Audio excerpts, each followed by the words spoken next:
रुरु एक मृग था। सोने के रंग में ढला उसका सुंदर सजीला बदन माणिक, नीलम और पन्ने की कांति की चित्रांगता से शोभायमान था। मखमल से मुलायम उसके रेशमी बाल, आसमानी आंखें तथा तराशे स्फटिक से उसके खुर और सींग सहज ही किसी का मन मोह लेने वाले थे। तभी तो जब भी वह वन में चौकड़ियां भरता तो उसे देखने वाला हर कोई आह भर उठता। जाहिर है कि रुरु एक साधारण मृग नहीं था। उसकी अप्रतिम सुंदरता उसकी विशेषता थी, लेकिन उससे भी बढ़ी उसकी विशेषता यह थी कि वह विवेकशील था और मनुष्य की तरह बातचीत करने में भी समर्थ था। पूर्वजन्म के संस्कार से उसे ज्ञात था कि मनुष्य स्वभावतः एक लोभी प्राणी है और लोभवश वह मानवीय करुणा का भी प्रतिकार करता आया है। फिर भी सभी प्राणियों के लिए उसकी करुणा प्रबल थी और मनुष्य उसके करुणा भाव के लिए कोई अपवाद नहीं था। यही करुणा रुरु की सबसे बड़ी विशिष्टता थी। एक दिन रुरु जब वन में स्वच्छंद विहार कर रहा था तो उसे किसी मनुष्य की चीत्कार सुनाई दी। अनुसरण करता हुआ जब वह घटनास्थल पर पहुंचा तो उसने वहां की पहाड़ी नदी की धारा में एक आदमी को बहता पाया। रुरु की करुणा सहज ही फूट पड़ी। वह तत्काल पानी में कूद पद्धा और डूबते व्यक्ति को अपने पैरों को पकड़ने की सलाह दी। डूबता व्यक्ति अपनी घबराहट में रुरु के पैरों को न पकड़ा, उसके ऊपर की सवार हो गया। नाजुक रुरु उसे झटक कर अलग कर सकता था, मगर उसने ऐसा नहीं किया। अपितु अनेक कठिनाइयों के बाद भी उस व्यक्ति को अपनी पीठ पर लाद बड़े संयम और मनोबल के साथ किनारे पर ला खड्डा किया। सुरक्षित आदमी ने जब रुरु को धन्यवाद देना चाहा तो रुरु ने उससे कहा, अगर तू सच में मुझे धन्यवाद देना चाहता है तो यह बात किसी को ही नहीं बताना कि तूने एक ऐसे मृग द्वारा पुनर्जीवन पाया है जो एक विशिष्ट स्वर्ण मृग है, क्योंकि तुम्हारी दुनिया के लोग जब मेरे अस्तित्व को जानेंगे तो वे निस्संदेह मेरा शिकार करना चाहेंगे। इस प्रकार उस मनुष्य को विदा कर रुरु पुनः अपने निवास स्थान को चला गया। कालांतर में उस राज्य की रानी को एक स्वप्न आया।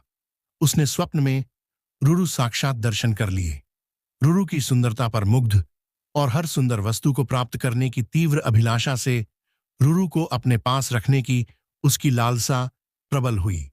तत्काल उसने राजा से रुरु को ढूंढकर लाने का आग्रह किया। सत्ता में मद में चूर राजा उसकी याचना को ठुकरा नहीं सका। उसने नगर में ढिंढोरा पिटवा दिया कि जो कोई भी रानी द्वारा कल्पित मृग को ढूंढने में सहायक होगा उसे वह एक गांव तथा 10 सुंदर युवतियां पुरस्कार में देगा। राजा के ढिंढोरे की आवाज उस व्यक्ति ने भी सुनी जिसे रुरु ने बचाया था। उस व्यक्ति को रुरु का निवास स्थान मालूम था। बिना एक क्षण गंवाए वह दौड़ता हुआ राजा के दरबार में पहुंचा।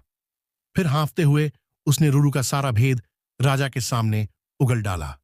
राजा और उसके सिपाही उस व्यक्ति के साथ तत्काल उस वन में पहुंचे और रुरु के निवास स्थल को चारों ओर से घेर लिया। उनकी खुशी का ठिकाना न रहा जब उन्होंने रुरु को रानी की बताई छवि के बिल्कुल अनुरूप पाया। राजा ने तब धनुष साधा और रुरु उसके ठीक निशाने पर था। चारों तरफ से घिरे रुरु ने तब राजा से मनुष्य की भाषा में यह कहा, राजन, तुम मुझे मार डालो, मगर उससे पहले यह बताओ कि तुम्हें मेरा ठिकाना कैसे मालूम हुआ। उत्तर में राजा ने अपने तीर को घुमाते हुए उस व्यक्ति के सामने रोक दिया जिसकी जान रुरु ने बचाई थी।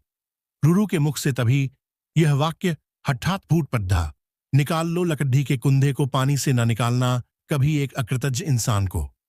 राजा ने जब रुरु से उसके संवाद का आशय पूछा तो रुरु ने राजा को उस व्यक्ति के डूबने और बचाए जाने की पूरी कहानी कह सुनाई। रुरु की करुणा ने राजा की करुणा को भी जगा दिया था। उस व्यक्ति की कृतज्ञता पर उसे रोष भी आया। राजा ने उसी तीर से जब उस व्यक्ति का संहार करना चाहा तो करुणावतार मृग ने उस व्यक्ति का वध न करने की प्रार्थना की। रुरु की विशिष्टताओं से प्रभावित राजा ने उसे अपने साथ अपने राज्य में आने का निमंत्रण दिया। रुरु ने राजा के अनुग्रह का नहीं ठुकराया और कुछ दिनों तक वह राजा के आतिथ्य को स्वीकार कर पुनः अपने निवास स्थल को लौट गया।